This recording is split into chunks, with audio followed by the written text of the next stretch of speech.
자, 요한계시록 20장 6절 제가 봉독해 드리겠습니다. 다 같이 한번 합독하시죠. 시작. 첫 번째 부활에 참여하는 자는 복되고 거룩하도다. 둘째 사망이 그들을 다스릴 권세가 없고 오히려 그들이 하나님과 그리스도의 제사장들이 되어 천년 동안 그와 함께 통치하리라. 아멘.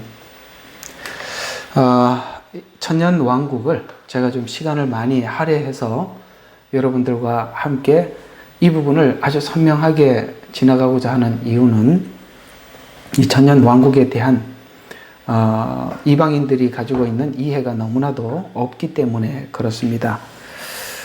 이 천년 왕국은 사단이 지우려고 무진장 노력한 부분이기도 하죠. 그래서 무천년 주인이 뭐 이런 이상한 신학이 바탕이 되어서 지금 이게 천년 왕국에 대한 이해도 할 수 있으면 이렇게 원어나 뭐 이런 성경이나 이런 것을 대입해서 천년 왕국은 없다라고 이렇게 주장하려고 애써 이렇게 주장하려고 하는 사람들도 여럿이 꽤 있는 걸로 알고 있습니다. 그래서 이 천년 왕국이 어떤 성도들은 들어보지도 못했던 이야기가 될 수도 있고 또 들어보았다 하더라도 많이 왜곡되어 있는 부분들이 많이 있어서 도대체 이 천년 왕국이 어떤 시간인지 왜 하나님께서 우리에게 허락하셨는지 이 부분을 좀 여러 시간을 할애해서 여러분들과 하려고 하는 것입니다. 이게 어떤 주제를 가지고 길게 하는 이유는 그 주제가 참 중요하기 때문이니까 그렇게 아시고 여러분들 함께 보시면 되겠습니다. 자, 그러면 신령한 부활을 입은 성도들은 천년 왕국의 상급을 받습니다. 자, 이 상급을 받는데요. 천년 왕국 때 상급을 받는 것으로 분명히 나와 있습니다. 근데 이 부분에까지는 제가 장담을 못 하겠습니다. 그럼 천년 왕국에서 상급을 받는 걸로 끝나고 천국에서는 아무것도 없냐, 공평하냐, 이 부분에 대해서는 전 모르겠습니다. 왜냐하면 제가 찾지를 못해서 그렇습니다. 찾으면 알려드리겠습니다만 이 천년 왕국에서 상급을 받고 또 천국에 와서도 여전히 동일하게 상급을 받느냐는 조금 더 연구를 해야 될 필요가 있습니다. 연구가 충분히 안 되고 분명하게 이렇게 분명하지 않는데 그냥 막 주장해서는 안 되는 거예요. 그래서 어쨌든 그 부분은 많이들 주장은 합니다만 제가 확인을 못했다 이렇게 여러분들에게 말씀을 드리겠습니다. 그러나 분명한 건 이 천년 왕국에서 상급을 받는 것은 굉장히 분명한 일입니다. 왜냐하면 오늘 20장 4절을 한번 보시죠. 그 다음에 5절을 보십시오. 자, 내가 보좌들을 보니 그들이 그 위에 앉았는데 심판이 그들에게 주어졌더라. 또 예수의 증거와 하나님 말씀으로 인하여 목배임을 당한 사람들의 혼도 보았는데 지금 요한이 보고 있다는 거죠. 그들은 짐승에게나 형상에게 경배하지 아니하였을 뿐만 아니라 그의 표를 그들의 이마 위에 손에도 받지 아니하였더라. 그러므로 자, 그들은 살아서 그리스도와 함께, 살아서는 부활이죠. 그리스도와 함께, 그러니까 목배임을 받아 죽었다고 했단 말입니다. 죽었단 말이에요. 죽었는데 살아서 이렇게 나오죠. 죽었기 때문에 살아서 이렇게 나오는 거죠. 그리스도와 함께 천년을 통치하시느라. 이 통치 기간에 하나님께서 주시는 상급을 받는 것입니다. 그래서 그 다음에 5절에 보면 그러나 죽은 자들 가운데서 그 나머지는 천년이 끝날 때까지 다시 살지 못하리라. 이것이 첫 번째 부활이라. 이렇게 분명히 말씀하고 있습니다. 이게 첫째 부활이라. 이렇게 말씀하고 있습니다. 이 첫째 부활은 이전에 고린도전서 15장에서 이 첫째 부활에 대해서 말씀을 드렸습니다. 그래서 이때 이제 그리스도와 함께 살아서 천년을 통치하고 상급을 받게 되는데 이 상급을 받는 자가 어떻게 상급을 받느냐면 이제 이 말씀을 오늘 좀 알아야 될 필요가 있는 거거든요. 고린도전서 3장입니다. 한번 가봅시다. 성경을 찾아보는 게 좋겠습니다. 고린도 전서 3장 다 같이 펴셔요. 자, 3장 12절부터 15절이 그 말씀입니다. 이제 하나님께서 천년 왕국 때 상급을 주시는데 상급을 받을 수 있는 사람이 누구냐? 이렇게 우리가 하나님 앞에 살아왔던 삶이 정말 나를 위해서 사는 척 했던 건지, 정말 주를 위해서 살았는지에 대해서 하나님께서 마지막 날 심판하시고 공력을 심판하신다라는 말씀이 12절부터예요. 자, 이제 누구든지 이 기초 위에 금이나 은이나 보석이나 나무나 지피나 그루터기로 지으면 각 사람의 일한 것이 나타나게 되리니, 요 일한 것은 지금 여러분과 제가 주를 위해서 살아갔던 모든 것들이 각 사람이 무엇을 위해서 왜 일을 했는지 나타난다. 자기를 위해서 일했는지 정말 그리스도를 위해서 일했는지 나타나게 된다라는 이야기가 되는 거거든요. 그러니까 각 사람이 일한 것이 어떤 종류인지 시험할 것이기 때문이라, 만일 어떤 사람이 일한 것이 세운 그대로 있으면 상을 받을 것이요. 그러니까 그대로 있다는 것은 주를 위해서 일했다는 것입니다. 정말 주를 위해서 일했다는. 그래서 그대로 있으면 상을 받기. 그런 것만 상이 된다는 거예요. 그런데 또 이어서 15절 보니까 만일 어떤 사람의 일한 것이 불타버리면 그는 손해를 당하리라. 그러나 그 자신은 구원을 받게 되지만, 이건 무슨 말이냐면 상급을 위해서 내가 주를 위해서 일을 했느냐 안 했느냐는 구원과는 상관이 없다 이 말이에요. 그건 상급과 관련이 있다. 그래서 이렇게 얘기하는 거예요. 그는 손해를 당하리라. 그러나 그 자신의 구원을 받게 되지만 구원과는 상관이 없다는 거예요. 구원 받는 거는 받는 거지만 상급은 없다. 이렇게 얘기를 하는 것입니다. 불에 의해서인 것처럼 그렇게 되리라. 불에 의해서인 것처럼 이렇게 말하니까 무슨 말인지 잘 모르죠. 여러분, 불이 나서 그냥 이렇게 아무것도 가지지 못하고 그냥 뛰어나왔다. 맨손으로 천국 왔다. 마치 한평 강도처럼 주를 위해서 아무것도 한 것이 없이 하나님 앞에 구원은 받게 되겠지만 상급은 없다. 이렇게 얘기를 하는 것입니다. 자, 여기서 이제 우리가 오늘 이 상급에 관한 이야기를 하면서 우리 모두는 이런 생각을 한번 해봐야 하는 것입니다. 여기 있는 여러분들은 주님이 오실 줄로 다 믿는 줄로 알아요. 오시고 난 이후에 주를 위해서 살았느냐, 나를 위해서 살았느냐에 대해서 하나님께서 분명히 상급을 심판하신다는 것을 아신다면, 그 앞에 서서 만약에 우리가 내 얼굴을 내기 위해서 하나님 앞에 일을 하였다면 분명히 이 공력을 시험할 때 다 불타버릴 것입니다. 그러나 주를 위해서 산 모든 것들은 상급으로 남아 있다고 성경은 말씀하고 있지요. 여러분, 예수님의 재림을 믿으시고 상급을 주시는 하나님이라는 것을 믿으신다면 오늘 우리가 어떤 마음가짐으로 주를 위해서 살아야 하는가에 대해서 정리가 되시리라 생각이 듭니다. 이와 같이 이 공력을 시험할 때가 언제냐? 마태복음 16장 27절, 여기 그냥 그대로 보시면 되겠습니다. 인자가 하나님의 영광으로 오실 때 그때 각자 행한 대로 상 주실 것이라. 여러분, 예수님께서 재림하시는 그 부분을 하나님 영광으로 오실 때라고 말씀하고 있어요. 초림은 영광으로 온 게 아니죠. 나귀를 타고 아기 정말 뭡니까? 사람들이 볼품없는 분으로 오셨지만 재림 때는 영광으로 오실 겁니다. 근데 오실 때 구원받은 사람들에게 상 주실 것이라, 상급을 주시기 위해서 오신다, 이렇게 말씀하고 있는 이 이야기가 바로 문화 비유예요. 문화 비유. 자, 우리 문화 비유는 누가복음 19장에 있습니다. 자, 함께 문화 비유를 보도록 하겠습니다. 누가복음 19장 11절부터예요. 19장 11절부터 제가 봉독해 드리도록 하겠습니다.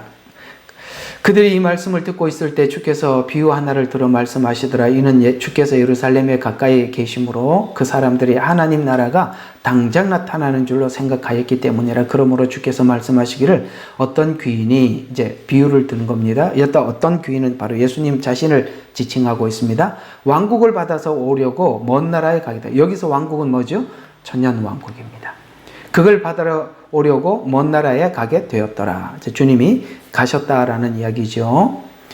그리하여 자기 종 열을 불러 그들에게 열 문화를 주며 말하기를 내가 올 때까지 장사하라 하였더니 그의 백성이 그를 미워하여 그를 뒤로 소식을 보내어 말하기를 우리는 이 사람이 우리를 통치하는 것을 원치 아니한다고 하더라. 그 귀인이 그 왕국을 받아서 돌아와 자기의 돈을 준 그 종들을 불러 오라고 명하니, 자, 아까 그걸 받았던 종들이 예수님 앞에 다시 왔죠. 이는 각자가 장사를 하여 얼마나 벌었는가 알고자 함이라. 여기 중요한 말은 뭐지요? 각자입니다. 아시겠습니까? 상급은 여러분 개개인의 문제예요. 이거는 가족상도 아니고 부부상도 아닙니다. 각자입니다. 각자가 장사하여 얼마를 벌였는가 알고자 함이라. 그때 첫 번째 사람이 와서 말하기를 주여 주께서 주신 한 문화로 열 문화를 벌었나이다 하니 주께서 그에게 말하기를 잘하였다. 착한 종아, 내가 아주 작은 일에 신실하였으니 열 고을을 다스리는 권세를 가지라. 어떻게 벌였다고요? 어떻게 열 문화를 남겼죠? 작은 일에 충성하는 겁니다. 우리가 남긴다는 것이 뭐냐면 이 작은 일에 충성하는 거예요. 자, 이 작은 일에 충성이라는 말은 여러 가지가 있습니다. 이제 오늘 그 부분들을 또 하면서 여러분들이 그냥 좀 스스로 정리가 되기를 바랍니다. 오늘 문화 비유 자체가 오늘 설교 주제는 아니니까 그냥 크고 굵은 주제만 좀 짚고 넘어가겠습니다. 그래서 권세를 다시 18절 그 다음에 두 번째 사람에게 와서 말하기를 주여 주께서 주신 문화를 5 문화를 벌었나이다 라고 하니 그에게도 이같이 말하기를 너도 5 고을을 다스리는 자가 되라고 하더라. 또 한 사람이 와서 말하기를 보소서 주께서 주신 문화가 여기 있나이다. 내가 그것을 손수건에 싸서 간직하여. 달란트 비유하고 비슷하죠? 당신은 엄격한 분이니 똑같이 이야기합니다. 달란트 비유하고 내가 당신을 두려워하였으니 당신은 두지 않았던 것에서 취하고 또 심지 않았던 것에서 거두시는 분이시니이다. 달란트 비유, 1 달란트 남긴 사람하고 똑같은 이야기를 하고 있습니다.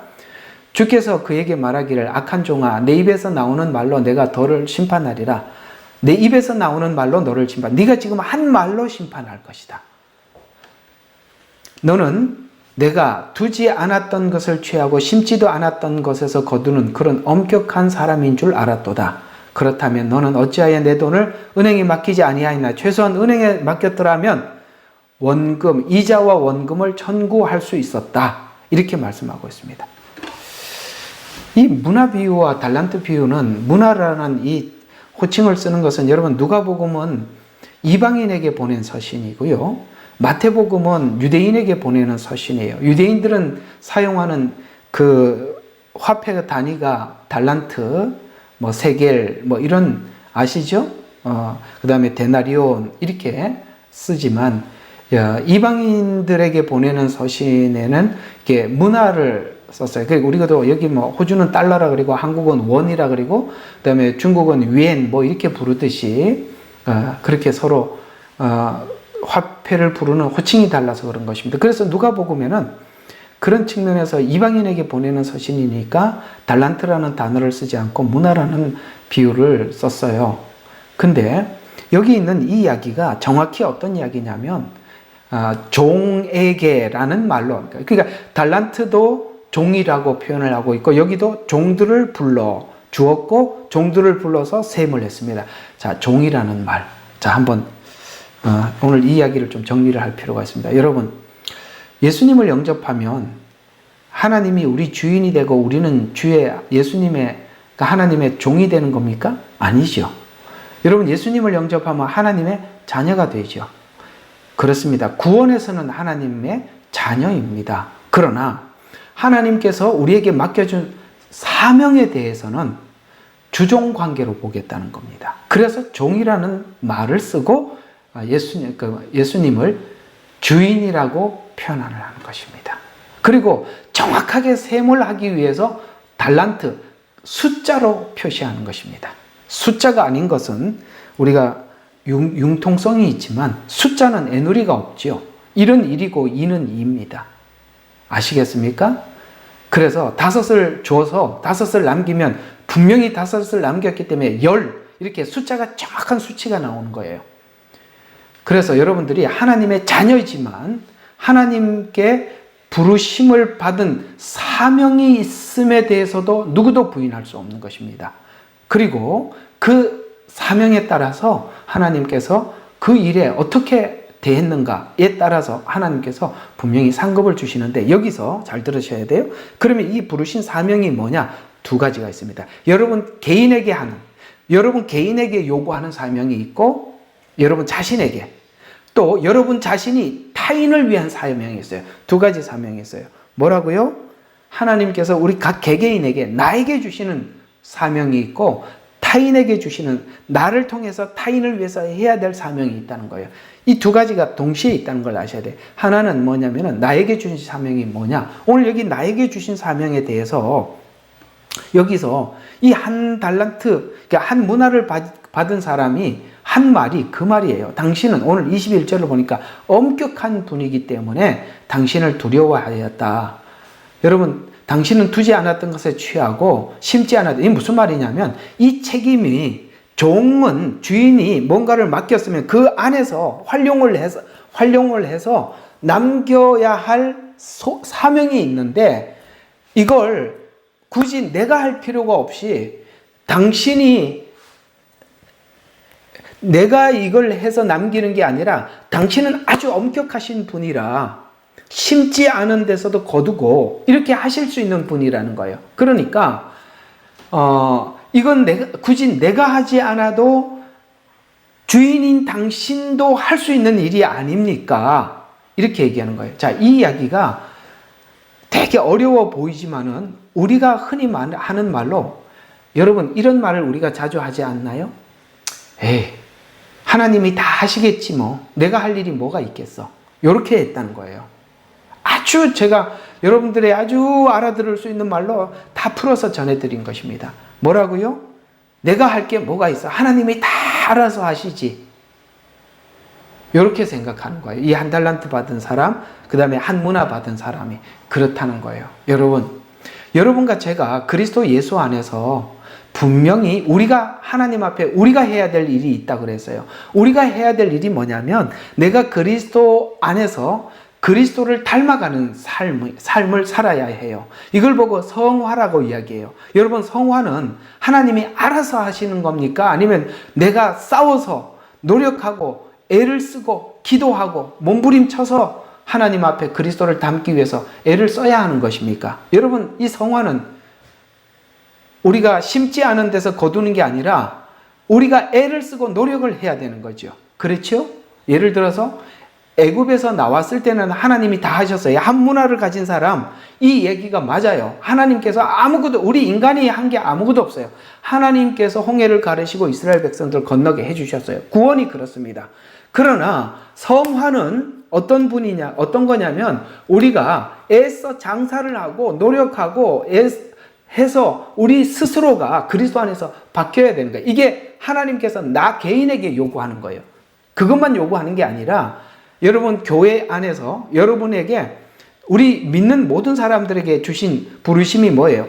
복음을 전파하고 영혼들을 하나님 앞에 올려드리고 그 영혼을 위해서 수고하고, 각자가 주시는 사명에 따라, 각자가 주신 은사에 따라, 그 다음에 각자에게 주신 하나님께서 부르심에 따라서 우리가 열심히 주를 위해서 살고, 또 그 다음에 하나님 앞에 그것을 올려드리는 일.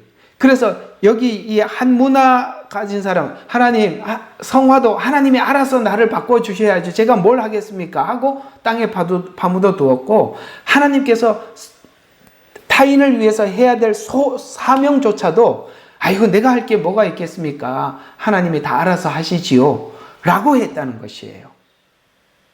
이해가 가십니까? 예. 여러분, 복음이 그런 건가요? 아니지요. 믿고 구원받는 것은 하나님이 하시지만, 그러나 우리가 그리스도 안에서 변화되는 삶은 우리 자신이 하나님 앞에 몸부림쳐야 하고, 하나님 앞에 부르심도 우리가 애써 노력을 해야 되는 것입니다. 한 달란트 받은 사람은 그걸 오해한 것입니다. 됐지요? 그래서 우리가 그리스도 안에서 변화된 만큼, 하나님 앞에 부르심에 따라서 수고하고 애쓴 만큼 천년 왕국 때 통치하리라 라고 말씀하셨을 때, 나와 함께 통치할 것이다 라고 말씀하셨을 때, 그 통치는 바로 남김에 따라서, 그가 얼마나 남겼느냐에 따라서 10고을을 다스리기도 하고 5고을을 다스리기도 하고 1고을을 차지할 것과 같다라고 하나님께서는 말씀하고 있는 것입니다. 여러분, 주님이 이 땅에 다시 오시면 이 일을 하실 줄로 믿으시면 여러분, 주를 위해서 애쓰고 수고하는 것들이 결코 헛되지 않다는 것을 아셔야 됩니다. 주를 위해서 애를 쓰시되 여러분 자신이 사람들에게 영광과 사람들에게 얼굴을 보이기 위해서 애쓰시지 마시고 정말 주님을 위해서 애쓰고 노력하는 여러분들이 되시기를 바랍니다. 근데 이 문화 비유를 보면 그 이제 천년 왕국 때 너가 나와 함께 통치하시리라 이렇게 말씀하셨거든요. 실제 그 부분을 직접 언급한 부분이 있어요. 천년 왕국 때 통치하시리라. 이 부분을 누가복음 22장에 이렇게 말씀하고 있어요. 자, 22장 한번 봐요. 28절부터 30절 한번 보시죠. 너희는 내가 겪는 시험에 나와 함께 있던 자니라. 여러분, 내가 겪은 시험에 나와 함께 있었다 라고 말씀하고 있습니다. 내가 겪은 시험. 그러면서 내 아버지께서 나의 왕국을 맡기신 것과 같이, 여기 왕국은 바로 천년 왕국입니다. 맡기신 것 같이 나도 너희에게 맡겨. 너희가 나의 왕국에서 내 식탁에서 먹고 마시며, 아시겠어요? 아까 읽었던 그 천년 왕국을 이야기하는 겁니다. 먹고 마시며 또 보좌에 앉아서, 예수님이 이 땅에 오실 때 정사와 권세를 가지고 오세요. 통치권을 가지고 오신단 말이에요. 근데 예수님 혼자 통치하는 게 아니라 주님과 함께 그 삶을 살았던 사람들과 함께 통치를 하신대요. 그래서 내가 보좌에 앉아서 이스라엘 12지파를 심판하시리라. 이게 무슨 말이죠? 자, 잘 봐요. 이게 참 웬만하면 화면을 켜고 들으면 참 제가 설명하기 편할 텐데, 자, 이 말은 이 이야기예요. 나와 함께 시험을 겪었던 사람은 예수님께서 겪은 시험이 왜 겪었던 시험인 줄 압니다. 그게 예수님이 겪은 시험 하면 어떤 시험이 생각이 납니까? 사단에게 시험을 받았던 시험입니다. 맞죠? 그 시험은 어떤 시험이었을까요? 이생의 자랑, 그 다음에 명예욕, 그 다음에 이생의 자랑과, 오늘 캠프 갔다 왔다 머리가 완전 먹통이 됐습니다. 제가 아주 정신을 못 차리고 있는 것 같아요. 어쨌든 우리 인간이 가지고 있는 시험을 예수님이 받으셨고, 그 시험이 뭔 줄 제자들도 알고 실제 그들도 그 시험을 받았어요. 언제 받았죠? 예수님 십자가에 못 박힐 때 도망갔죠. 사실은 그들이 그때 그 시험을 받고 돌아와서 정말 하나님 앞에 진정으로 돌아서고 회개한 적이 있었어요. 쉽게 말해서 이들이 받았던 시험은 바로 예수님이 십자가 지기 위해서 사단에게 받았던 시험을 실제 그들도 살면서 예수님과 함께 받았고, 예수님 살아 생전에도 그 시험을 받았고, 예수님 십자가에 죽으실 때도 그 시험을 받았고, 그 시험을 넘어서서 주님을 만난 사람들입니다.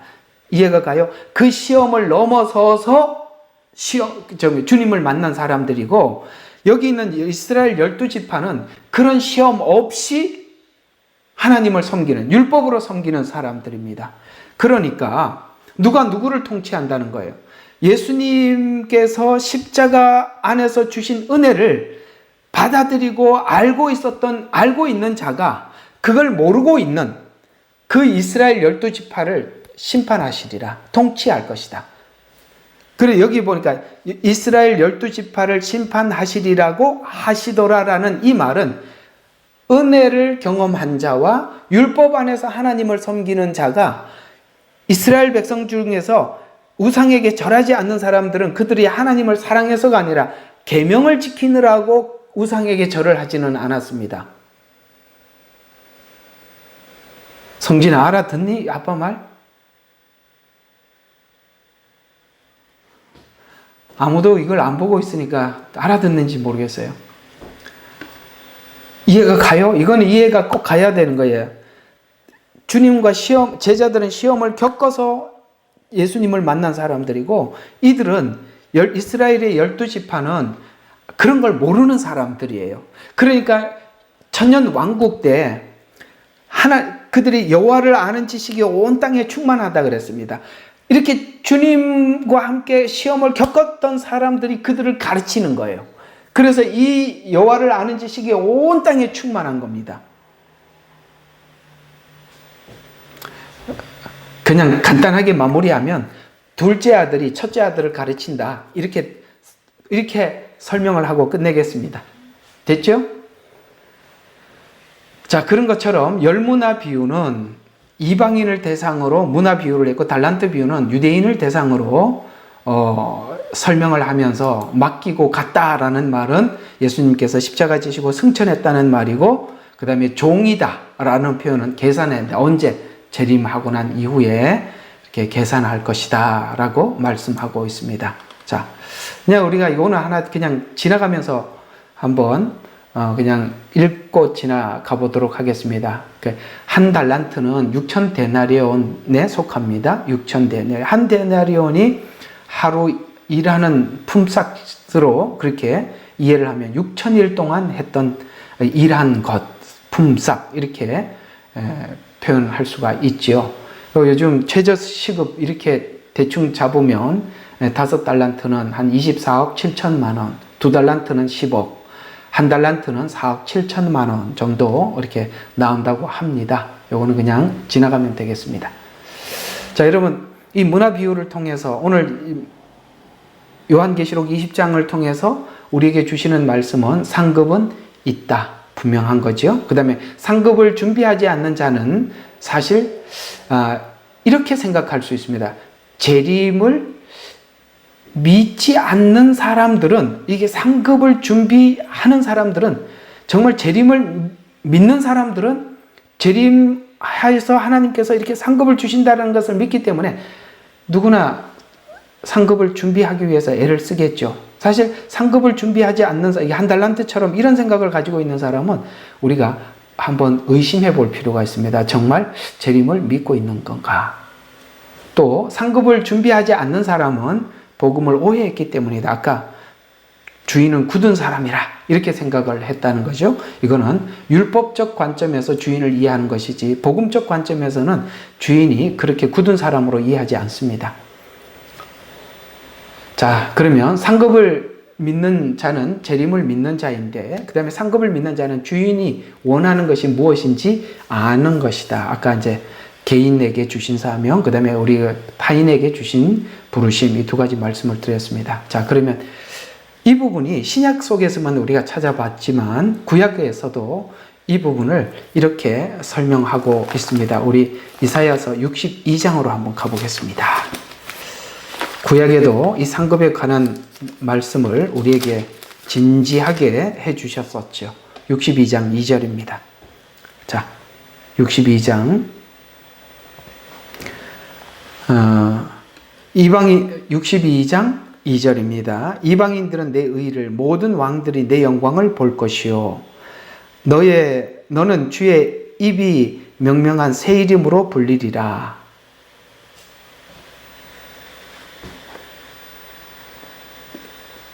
이게 이제 마지막 때 이스라엘이 천년 왕국을 통해서 회복할 날을 이야기하면서, 자, 이방인들이 내 의를 볼 것이다 라고 말씀하시는 이 내 의 안에는 11절에 이 말을 쭉 해내려가다가 11절에 보라, 주께서 세상 끝까지 선포하시기를 너희는 시온의 딸에게 말하라. 보라, 내 구원이 오나니 보라, 그의 상급이 그에게 있고 그의 역사가 그의 앞에 있느니라 하셨느니라.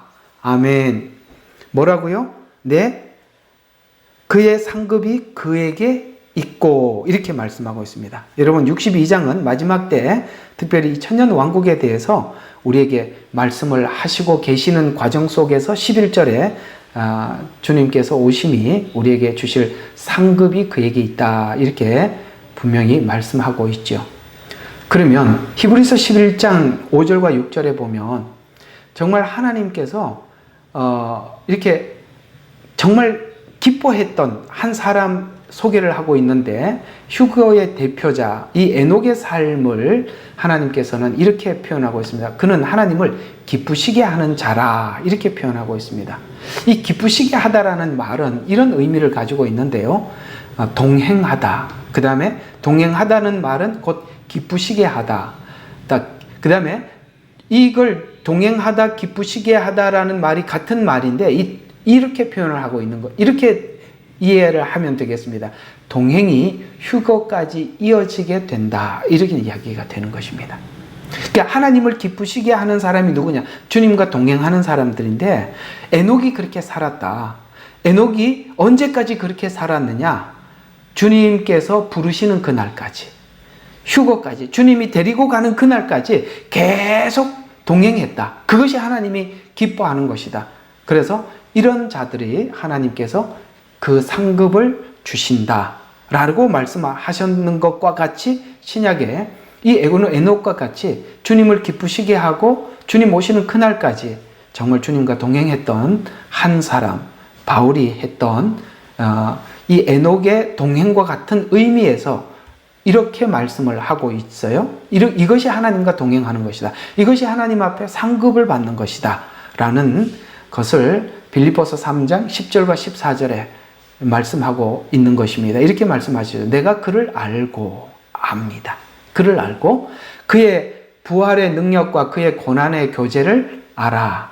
그의 죽음의 본을 따르려 함이며 어떻게 해서든지 죽은 자들의 부활에 이르려는 것이라. 죽은 자들의 부활에 이르려는 것이라 라는 말에는, 여기에 그 뒤에 이야기를 보면 내가 고귀한 부르심의 상을 위해서 쫓아간다라고 표현을 했을 때 그냥 단순히 바울이 내가 부활하기 위해서 이렇게 한다라는 말이 아니라, 여기서 앞에 있는 이 부활에 이르려다는 말은 어떤 것을 의미하는, 고귀한 부르심, 곧 상급을 의미하는 것으로 이해할 수 있어요.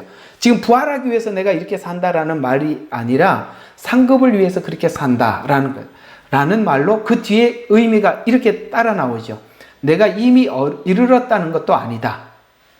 그 다음에 내가 온전해졌다는 것도 아니라, 다만 나는 붙잡으려고 쫓아갈 뿐이라. 나 역시 그것을 위하여 그리스도 예수께 붙잡혀 있노라. 형제들아, 나는 내가 붙잡은 것으로 여기지 아니하노라. 다만 한 가지 일, 즉 뒤에 있는 것은 잊어버리고 앞에 있는 것들을 손을 뻗쳐서 그리스도 예수 안에서 하나님의 고귀한 부르심의 상을 위하여 그 표대를 향해 쫓아갈 뿐이라.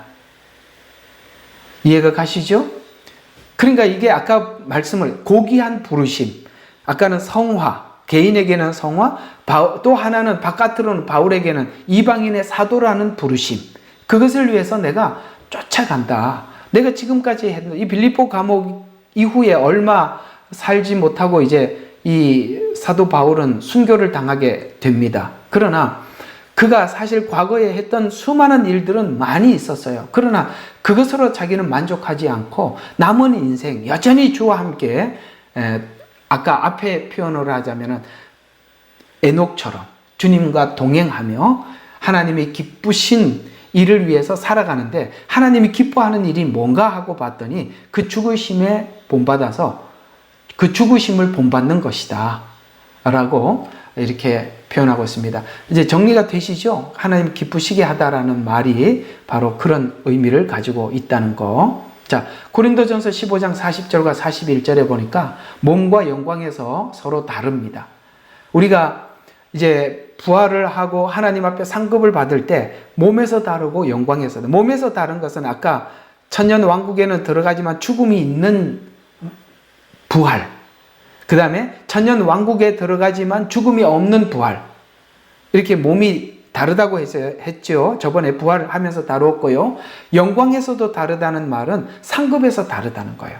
그래서 부활도 동일하게 썩을 것, 수치, 약한 것들을 심는 자는 썩지 않을 것, 영광된 것, 능력 있는 것으로 일으켜진다. 우리가 사실 주어진 시간, 여러분에게 맡겨진 모든 인생, 이런 것들은 다 썩어질 것이고, 그 다음에 뭡니까? 약한 것이고, 수치들이지만 이런 것들을 가지고 하나님 앞에 심어서 영원한 영광된 것으로 거둘 수 있는, 그래서 사실 우리가 이 땅에 살아가는 모든 삶은 하나님께서 훗날 주님 앞에 상급을 받을 수 있는 기회를 우리 모두에게 주신 것이죠. 그래서 여러분, 주를 위해서 살아가는 이 모든 삶을 하나님 앞에 드릴 때, 오늘 여기 고린도전서 15장 58절에 이 부활을 쭉 설명을 하다 계속 견고해라, 흔들지 마라, 주의 일에 더욱 힘써라, 너희들의 수고가 주 안에서 헛되지 않다. 왜요? 나중에 공력을 시험해서 너에게 상급으로 돌려줄 거니까. 됐지요? 그래서 여러분들 이렇게 하나님 앞에 수고하는 모든 자들에게 상급이 있답니다. 그렇다면 누가 이 상급을 받을까? 누가 이 상급을 받을 수 있을까? 자, 여러 이야기가 많이 나오는데 첫 번째는 마태복음 5장 12절에 보면은 기뻐하고 즐거워해라. 하늘에서 너희의 상이 크다. 전에 너희 선지자들이 이같이 있던 선지자들을 이같이 핍박하였다. 이렇게 말씀하고 있습니다. 여러분, 누가 상급이 크다고요? 복음을 전파하는 선지자들이 핍박을 받는 자이지만, 그러나 이 핍박을 받았던 이 모든 것들이 바로 하나님 앞에 상이 크더라. 그래서 우리가 복음을 전하면서 받았던 핍박들은 다른 상은 그냥 상 이렇게 나오는데 이 상은 크다 이렇게 표현을 하고 있어요. 그래서 복음을 전하면서 이 사도들은 핍박을 받았고 핍박을 넘어서서 그들은 모두 다 대부분이 순교를 당하게 되죠. 그들의 상급은 매우 클 것입니다. 또 하나, 그러면 이렇게 직접 복음을 전파하면서 핍박을 받는 사람이 있는가 하면 그 복음을 전파하는 사람을 돕는 사람이 있어요. 그 사람에게도 하나님께서 상급을 주신대요. 이게 마태복음 10장 41절에 보면은 선지자 이름으로 선지자를 영접하는 자는, 이 말은 아까 여기 선지자들이 앞에 보니까 핍박을 받았단 말이죠. 그래서 이 복음을 전파하는 자들을 위해서 함께 참여하는 자, 영접한다는 얘기는 집으로 데리고 온다는 얘기가 아니라 그 일에 함께 하는 사람. 그래서 선지자를 영접하는 자는 선지자의 상을 받을 것이요, 의인의 이름으로 의인을 영접하는 자는 의인의 상을 받을 것이다. 이렇게 말씀하고 있어요. 이것은 복음을 전파하는 선지자를 대접하는 것은 복음 전파에 함께 참여하는 것으로 하나님께서 생각하시고 그에게 상급을 주실 것이다 라고 말씀하고 있습니다. 이와 같이 선교지에서 선교를 하느라고 애쓰시는 그 선교사님들을 위해서 여러분들이 기도하고 그들의 사역에 동참하는 자나, 여러분 교회에서 여러분에게 복음을 전파하기 위해서 애쓰는 목회자들을 위해서 함께하는 자들이나, 또 교회 안에서 이 복음을 전파하는 자들을 위해서 여러분들이 무엇을 하든지 간에 그것은 하나님이 정말 귀한 상급으로 보시고 갚아주신다. 이렇게 말씀을 하고 있습니다. 알아들으셨죠? 그 다음 또 자신의 권리를 타인을 위해서 절제하는 자들에게도 하나님이 상급을 주신다라고 말씀을 하고 있어요. 고린도전서 5장 18절에 보니까 그런즉 내 상이 무엇이냐? 내가 복음을 전파할 때 값없이 전하고 복음으로 인하여 내게 있는 그러니까 권리를 다 쓰지 않는 것이로라. 이 고린도 교회는 아까 선지자 복음을 전파하는 자들을 위해서 함께하는 자들은 그 복음을 전파하는 자들에게 주는 상급을 하나님 함께 주신다고 약속을 하셨잖아요. 이 고린도 교회를 하나님께 이 바울이 섬겼어요. 그런데 이 고린도 교회 사람들은 이 바울에게 아까 선지자를 대접하듯이 그렇게 섬겨주지 않았어요. 그래서 이 바울이 여기서 자기가 자비량으로 선교를 했습니다. 이게 바로 자기 권을 다 쓰지 않았다. 그러나 이것 또한 하나님께서 바울에게 훗날 상급으로 주시리라 라고 말씀하고 있는 것입니다. 그렇습니다. 우리가 복음을 위해서 희생하는 것, 자기 권리를 다 사용하지 않는 것, 그 또한 하나님 앞에 상급이다. 이렇게 표현을 하고 있습니다. 또 하나, 여러분 담대함을 가진 것도 하나님 앞에 큰 상을 받는다. 이렇게 말씀하고 있습니다. 아까도 큰 상이 뭐라고 그랬습니까? 핍박받는 자 큰 상을 받는다고 했고, 그 다음에 그러니까 담대한 믿음을 가진 사람들도 큰 상을 받는데요. 히브리서 10장 35절에 보면 그러므로 너희가 담대함을 버리지 말라. 이것이 큰 상을 얻느니라. 이렇게 말씀하고 있습니다. 어떤 상황 앞에서 우리가 담대한다는 것은 믿음이 있다는 것이고 그 믿음 담대해져서 그것으로 인해서 핍박을 받는다고 할지라도 그것은 큰 상을 받게 될 것이다. 또 하나님 앞에 이렇게 사명자로 부르심을 받아서 심는 부르심을 받는 사람이나 물 주는 부르심을 받는 사람이나 이게 심는다는 것은 믿지 않는 사람들을 교회에 데리고 오는 그렇게 심는 사역이에요. 복음을 심는 사역. 그 심었으면 자라게 하는 사람도 있을 거 아니에요. 아볼로처럼. 이런 것처럼 심는 이와 물 주는 이가 일반이나 그 누가 더 탁월하고 그런 거는 없다 하는 부르심에 따라서 하는 것이니까 각자가 각각 자기의 일하는 대로 자기 상을 받으리라. 계속 넘어가서 3장 14절에 보니까 누구든지 그 위에 공력이 그대로 있으면 상을 받고 라는 이 고린도전서 아까 불을 태워서 금이나 은이나 이렇게 타지 않는 것, 그 다음에 타는 것 이렇게 한다고 말씀하셨죠. 그래서 부르심은 서로 다를 수 있어요. 그러나 각자가 자기 일하는 대로 상을 받을 것입니다. 저는 저대로 하나님 앞에 상을 받겠죠.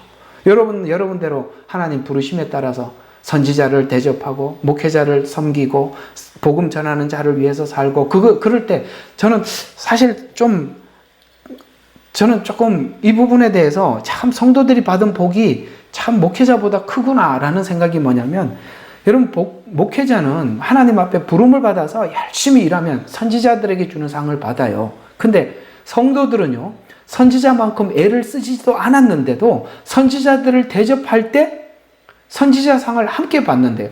야, 이러고 보니까 저 같으면 평신도 같으면 정말 이 일에 참여할 것 같아요. 왜? 자기는 선지자처럼 이렇게 고생을 안 했는데도 상급을 받아요. 이 복음을 전하는 자들을 섬기는 일은 정말 하나님 귀하게 보시는 거예요. 그래서 물 주는 이와 심는 이가 일반이고 각각 자기 상을 받지만 그러나 이렇게 선지자들을 위해서 함께하는 자들에게는 하나님 선지자상도 함께 주신다 말씀하고 있어요. 빌립보서 3장 14절에 표대를 향하여 그리스도 안에서 그 다음에 하나님 위에서 부르신 상을 위해서 쫓아간다. 그래서 이렇게 하나님 상 주신다는 것을 알고 이제 바울은 나는 그 표대를 향해서 부르신 상을 위해서 쫓아가노라 이렇게 말씀하고 있습니다. 또 여러분 자녀를 하나님께서 각자에게 주셨어요. 그 자녀를 그리스도 안에서 잘 섬기고 키워서 하나님 앞에 영광된 자녀로 키우는 것. 여러분 자녀를 양육하고 애쓰는 것. 이것도 하나님 앞에 주신 큰 상급이랍니다. 시편 127편 3절. 자식은 여호와의 주신 기업이요 태의 열매는 그의 상급이로다. 여러분 자녀들 키워서 양육하고 기도하고 하나님 앞에 찬양하고 영광 돌리는 하나님 자녀다운 자녀가 되기 위해서 여러분들 많이 애쓰시잖아요. 그것 또한 하나님 앞에 귀한 상급이다. 이렇게 우리에게 말씀하고 있습니다. 여러분 자녀들 키우느라고 애쓰십니다. 그러나 이 애씀이 여러분의 수고로 끝나는 것이 아니라 그것이 훗날 상급으로 주시겠다고 시편 127편 3절에 약속하고 있습니다. 자, 이제 거의 다 왔습니다. 면류관이 몇 가지가 있어요. 자, 어떤 면류관이 있는가? 첫 번째, 의의 면류관이 있답니다. 하나님이 주시는 상급에 의의 면류관이 있대요. 디모데후서 4장 5절과 8절에 보면 이렇게 말씀하고 있습니다. 이제 후로는 그냥 간략하게 지나갑니다. 이제 후로는 나를 위하여 의의 면류관이 예비되었으므로 곧 의로우신 재판장이 그날에 내게 주실 것이니 내게만 아니라 주의 나타나심을 사모하는 모든 자에게니라. 그러면 이 의의 면류관은 어떤 사람이 받는 것이냐? 믿음의 생애를 충실히 살고 믿음의 생애를 충실히 살고 주의 재림을 사모하는 모든 사람들에게 하나님께서 의의 면류관을 주시겠다라고 말씀하고 있습니다. 두 번째, 영광의 면류관이 있답니다. 베드로전서 5장 1절과 6절에 보면은 그리하면 목자장이 나타나실 때 시들지 않는 영광의 면류관을 얻으리라. 이거는 이제 목회자들에게 주시는 면류관이거든요. 이 베드로전서 5장 1절과 6절에 보면 이렇게 그 면류관에 대해서 말씀하고 있습니다. 내가 너희에게 너희 가운데 있는 장로들에게 권하노니 나도 장로된 자요 그리스도의 고난의 증인이며 또한 장차 나타나게 될 영광에 동참하게 될 자라. 너희 가운데 있는 하나님의 양무리를 치고 돌보되 마지 못하여 하지 말고 자원함으로 하고 더러운 이익을 위해서 하지 말고 준비된 마음으로 하고, 이런 사람들에게 하나님이 이 영광의 면류관을 목자들에게 주겠다는 거예요. 3절에 보면 하나님께서 맡겨주신 자들을 지배하려 하지 말고 오직 양무리의 본이 되라. 그리하면 목자장이 나타나실 때 너희가 시들지 않는 영광의 면류관을 받으리라. 저는 이렇게 하나님 앞에 이렇게 정말 충성을 다해서 훗날 영광의 면류관을 받겠습니다. 생명의 면류관도 있답니다. 야고보서 1장 10절과 14절에 보면 시험을 참는 자는 복이 있도다. 이것이 옳다함을 인정함을 받은 후에 주께서 자기를 사랑하는 모든 자들에게 약속하신 생명의 면류관을 얻을 것이니라. 시련과 고난을 견디고 그 다음에 시험을 지킨 자들에게 주어지는 상이죠. 고난 중에도 믿음을 지키고 시험을 이겨낸 자들에게 약속된 면류관입니다. 요한계시록 2장 10절에 나와 있어요. 그래서 요한복음 2장 10절에 이 앞으로 고난스러운 때를 요한계시록이라는 이 시간을 보내게 될 것입니다. 이 시간을 정말 시련과 고난을 견뎌서 이겨낸 자들에게도 하나님께서 생명의 면류관을 줄 것이다. 자, 면류관이 몇 개가 있어요? 의의 면류관, 영광의 면류관, 생명의 면류관. 여러분, 이 면류관을 주시기 위해서 오신다는 것을 믿는다면 우리는 이제 우리에게 주어진 생애를 정말 주님이 기뻐하는, 동행하는 삶을 살아야겠죠. 자, 면류관을 받을 자들은 누구인가? 또 누가 받느냐? 무슨 일이든 죽게 하듯 하는 사람. 골로새서 3장 22절과 23, 종들아. 아까 그렇게 문화 비유와 달란트 비유는 종이라고 했죠. 똑같이 접목을 시켜서 보면 이렇게 됩니다. 종들아, 모든 일에 육신의 상전들을 순종하되 사람을 기쁘게 하는 자와 같이 눈가림만 하지 말고 오직 주를 두려워하여 성실한 마음으로 하라. 무슨 일을 하든지 마음을 다하여 주께 하듯 하고 사람에게 하듯 하지 마라. 이런 자들에게 하나님께서 주신다는 거예요. 반드시 우리가 사람에게 보이려고 하는 것은 아무런 상급이 없다는 걸 꼭 기억하시기 바랍니다. 또 상급을 받기 위한 사람들은 모든 일에 절제한답니다. 이거는 하나 찾아봐야 될, 성경 읽어봐야 될 성경 구절입니다. 고린도전서 9장 24절에서 27절입니다. 경기장에서 달리는 사람들이 모두 달릴지라도 한 사람만 상을 받는 것을 너희가 알지 못하느냐. 그러므로 너희도 상을 얻게 되도록 달리라. 이기려고 애쓰는 사람은 누구나 모든 일에 뭐 한다고요? 자제한답니다. 여기 말대로 절제한다는 거예요. 여러분, 절제하지 못하면 우리가 완주할 수가 없어요. 그래서 신앙생활에 정말 중요한 것은 이게 절제하는 거거든요. 그래서 이제 그들은 썩어질 면류관을 받으려 하지만 우리는 썩지 않는 면류관을 받고자 함이라. 그러므로 내가 그에게 달리되 불확실하게 하지 아니하고 또 내가 그에게 싸우되 허공을 치는 것 같이 아니하노라. 내가 내 몸을 억제하여, 아까는 자제, 여기는 억제하여 복종하면 다른 사람에게 전파한 후에 어떻게 해서든지 내 자신이 버림을 받지 않게 하려는 것이다. 여기 버림을 받지 않는다는 말은 상급이 되지 않게 하려고 하지 않는다. 상급이 되게 하려 함이라. 이런 뜻이에요. 이게 바울이 복음을 전하다가 야 너는 아니다, 변질됐다, 버린다, 이 말이 아니라 이건 상급에 대한 이야기란 말이에요. 이거 조심해야 돼요. 이게 복음에 대해서 오해하는 사람들은 이건 야 바울도 버림받았다. 아닙니다. 그 얘기가. 그 다음 정말 상급을 받으려면 규칙대로 해야 되는 거예요. 디모데후서 2장 5절에 보면 경기하는 자가 법대로 하지 아니하면 멸관을 얻지 못하래요. 상급을 하나님께서 불로 공력을 시험할 때 경기대로 하나님 원칙대로 한 사람들만 그 면류관이 남아있다는 거예요. 또 상급을 주시기 위해서 오실 주님을 사모하는 삶을 살아라. 디모데후서 4장 8절에 보면 이제 후로는 나를 위하여 의의 면류관이 예비되었으므로 의로우신 재판장이 그날에 내게 주실 것인 내게만 아니라 주의 나타남을 사모하는 자. 그 다음 이단자들에게 미혹되어서 이렇게 하나님 앞에 수고한 상을 잃지 마라. 여러분, 이렇게 하다가 이단한테 빼앗겨버리면 모든 것을 잃어버린답니다. 참 이단이 그래서 무서워요. 한번 이거는 찾아볼 필요가 있죠. 야, 그 사람들 이렇게 지금까지 애썼더라도 이렇게 이단에게 빼앗겨버리면 모든 걸 다 빼앗기는구나. 자, 2장 18절 한번 보십시다.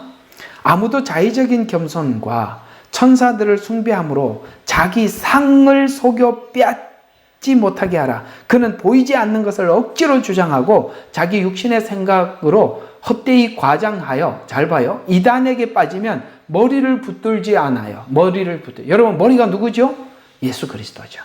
예수님을 붙잡지 않고 하는 모든 것은 하나님과 아무런 관련이 없습니다. 이단에 빠지면 우리가 믿는 예수님이 우리 머리가 아니에요. 그러니 그가 한 모든 것은 정말 제로입니다. 아무 의미가 없는 거예요.